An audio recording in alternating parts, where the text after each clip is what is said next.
I'm going to start with Wake Forest. I thought we came out and did some really good things against Wake Forest. Played almost a complete game. Defensively and offensively. And then I felt like we were prepared for Ohio State, and you're just never prepared for a Big Ten road game until you go through it one time. And I think we needed to go through it one time. I thought we came out, and they really punched us in the mouth in the first 8 minutes. And then I thought we responded, much like we did the prior year. We responded, finished the half off a lot better, and I thought we started the second half off pretty well. But give Ohio State credit. They are a well-oiled machine right now. They are playing at an extremely high level. They're probably, if not one of the best teams in the country. I don't know the rankings off the top of my head, but they have to be right there. And obviously, it was an avalanche of threes. They made threes. We made adjustments. Didn't work. Nothing we attempted worked. Give Big Weston his due. I mean, he made some shots, and that makes your defense or their offense that much better and defense that much tougher. And Washington has been playing like that all season. I mean, he's the emerging star that I don't think gets enough credit. That kid is shooting over 50% from three. So it presents a challenge. And C.J. Walker, you don't realize how good he is until you're in game. Really a maestro of getting people shots and doing some great things. On the other end, we have to do a better job. Lamar needs to do a better job by controlling his emotions. Look, he's a senior, really wants to win. You can't fault him. But we need him in the game. It's a single-digit lead for them, and we're right there, ready to get a stop and get the ball back. And next you know, it's a foul and a technical, and now we're short-handed. So he's got to learn from that. He's got to learn from that. We call road attitude. We've got to have a great road attitude, and we got to move on. So I talked to him about that. We need him in the game. But this game is over now, right? It's in the rearview mirror. As a matter of fact, we're 24th in KenPom. So that game's not going to hurt us or help us. What's going to help us is the way we lost. That's going to help me in practice. That's going to help me for motivation. From the TV angle, you looked maybe atypically restrained. What went into that? And then for Lamar's technical and maybe just the cascade of fouls, did you think they were justified? How did you kind of come out of all that? And what were you trying to do in terms of your influence and staying as composed as you did? I've been down that path. Lamar knows I support him. The players know I support him. I just felt like if he's losing it, if I lose it, Mike's going to lose it, and then who's next? And we don't need that type of storm right now, not on the road when you're still in the game. I thought that would only compound the problem, and I talk to my team all the time about compounding the problem. One mistake leads to another mistake. Well, I didn't want that for our team. I did look at the fouls. Look, they shot the ball well. I don't want to diminish what Ohio State did. They played really well, and they shot the ball well. I did look at the fouls. I mean, I talked to the Big Ten about some of the foul calls, and specifically on Lamar. And, what's done is done. But hopefully that officiating crew learns from it, and we'll learn from it, because right now we're found at a very high level, especially in these last 4 games. So we have some things that we need to work on. Unfortunately, the games are like we have no practice time. We have one prep game. So it's been challenging for us to get some good practice time in where we can really fine-tune our habits. But we'll try to do it today in hopes to get ready for Maryland. I think it was Brett Brown that said that you spend more time resting than you do practicing. And the NBA is different than college, but you kind of alluded to that. How do you approach making changes with such a quick turnaround? I mean, and how much do you just flush a game like that and say, look, there's certain maybe emotional things we can learn this, maybe some preparation things, but there's so much about that game that kind of makes it hard to box in as a normal performance on either end. Yeah, if we had Lamar for 40 minutes and we still lost by 30, all right, well, we didn't. He only played 17 minutes. I'm flushing that right down the toilet. I'm flushing that, and we're going to move on. We're going to look at our turnovers. We're going to look at certain things, maybe our middle ball screen defense. We're going to look at a little bit. But I think it's best to flush it and move on. Look, we know what our goal is at the end of this season. That game is one game with 20 more games to go here. So we got a long way to go. So it's in the rearview mirror. We got to move on. We got to get better today. You're right. Rest is probably more important. The mental conditioning of this is extremely important. Having some individual meetings, team meeting today. Got to do those things to reset, recalibrate, and then let's go back. Let's go out and try to get better in 75, 80 minutes. And obviously, you're trying to win every game, but your first two Big Ten games are against top 5 teams. You're going to play teams that aren't as good as these guys. How do you kind of get them to go into tomorrow night with a confidence, but also without making them put all their eggs into one? Now we are, in a hypothetical sense, 0-2, or we're 1-1, just kind of saying, it is a marathon at this point, not a tomorrow is the season. Yeah, that's why I never put so much emphasis on one game versus another. We got to go out and compete and play Penn State basketball, whether it's Maryland or Yale. It doesn't matter. We're trying to form those habits. We're trying to get as connected as possible. We're trying to continue the process of getting better. That's the goal. I don't think we have unattainable goals either. I think our goals are very solid, where there's so many games left that if we just get 1% better each day, those goals will happen organically. They're going to happen because we got a good group of kids that come in every day and get better.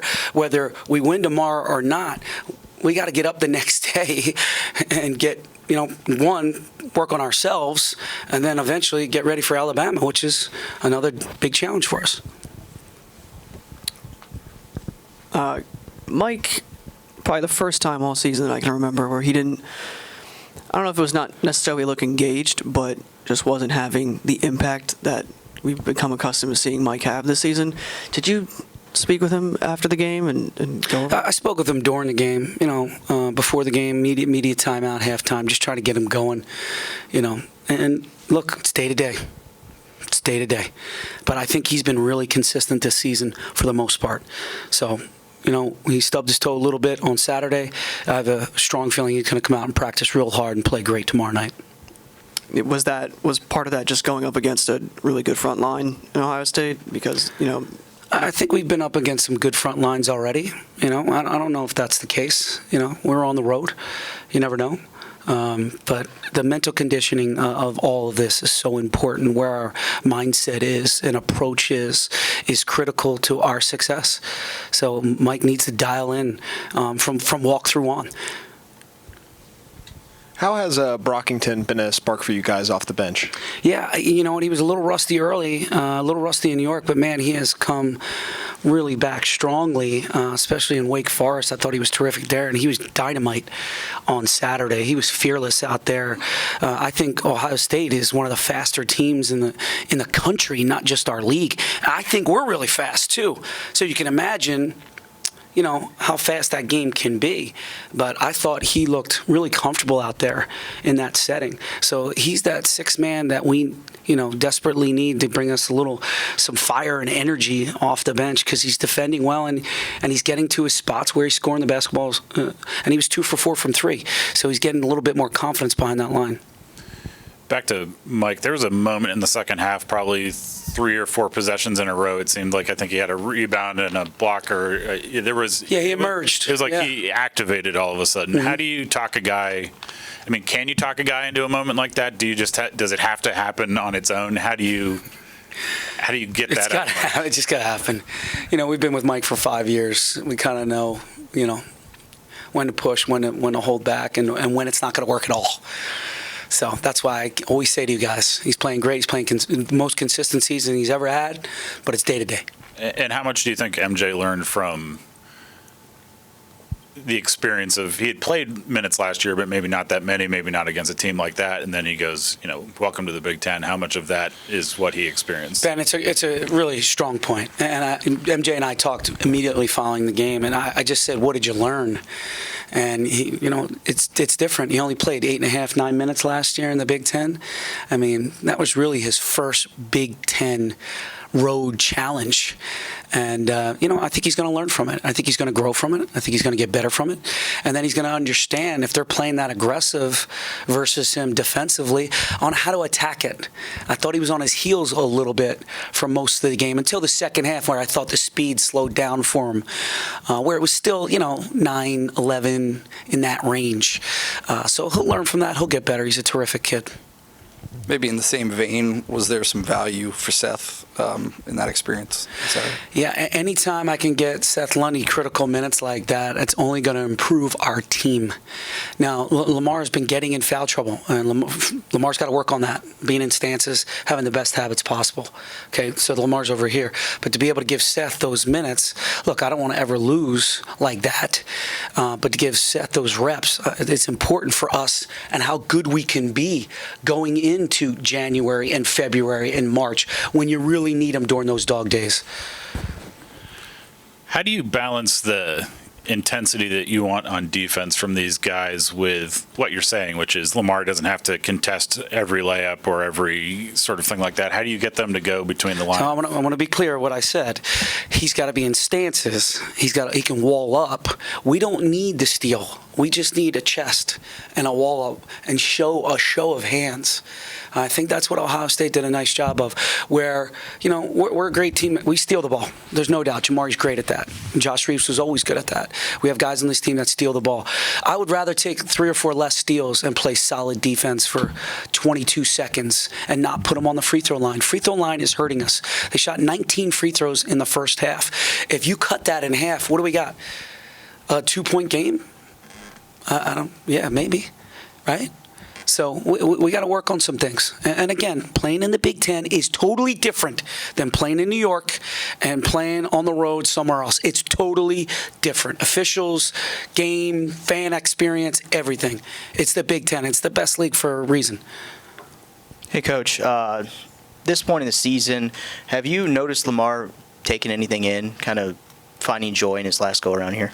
He has to. It's a good perspective. He has to. And him and I met yesterday, and I told him, you gotta have fun. I think you asked me that a week ago or so, Ben. You're like, are you having any fun? You finding joy in this? I don't like losing by 30, but I'm enjoying this team. I think we have a very good basketball team, despite what happened Saturday. And if anybody watched the game, they would understand what went on. And if you didn't watch the game and just saw the score, well, you're probably in a different space, a space I don't want to even visit. But he's got to enjoy it. He wants to win so bad. And we all want it for him, but we, as my friend Nate would say, we can't choke the golf club either. We just got to have loose hands and free swing. So you guys are obviously hosting a good team in here. Got a big win over Wake Forest last home game. I know I asked you about kind of campus buzz, I think, last time we were here. Are you expecting any kind of elevated level of fan experience? I'm, it's the last thing I wrote on my notes here. Like, come on, please tweet this. Or I'm not on Twitter anymore, but just send this out for me. Come on. Everywhere we go, look, on my board that I write on, the students are so close. They put a big chunk of gum on my board. That's how close they are. I mean, that's how crazy these fans were on Saturday. I can't make that up. That's the first time in my career I've ever seen anything like that. And by the way, today I can laugh at it. That's a good move, pretty funny. Nice job.